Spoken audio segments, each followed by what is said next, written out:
We're talking to Mike Bowden, who is the president of Central Valley Container in Stockton, California. Mike, good morning. Good morning to you, Stas. Mike, could you talk to us a little bit about the progress of the M580 tug barge? So the ultimate goal for the M580 in this progression was to start.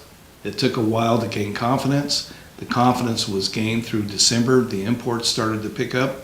And then coming into 2014, most of the private parties knew that the Port of Stockton was not a long-term answer to operate the Marine Highway.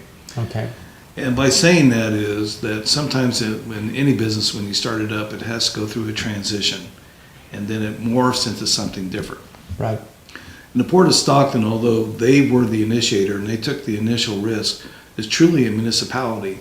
So they're handcuffed to truly be neutral in many different ways and are unable to take what a private business, a next step to increase the volume or solidify the business further.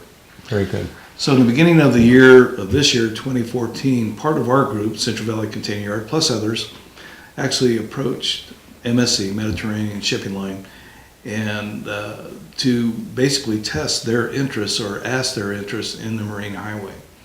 Now the M580 service is one of 18 that are designated in the United States. However, there's 3 or 4 that are on daily rotations or weekly rotations. MSC happens to be involved with one that's on the East Coast. So they were very familiar with the Marine Highway M580 concept and have actually been following the barge service for the past 2 to 3 years. So we being as a group and the Port of Stockton actually went to the headquarters of MSC, along talking with Happick Lloyd about the benefits that this would provide them and their equipment and reduce our own costs in the supply chain.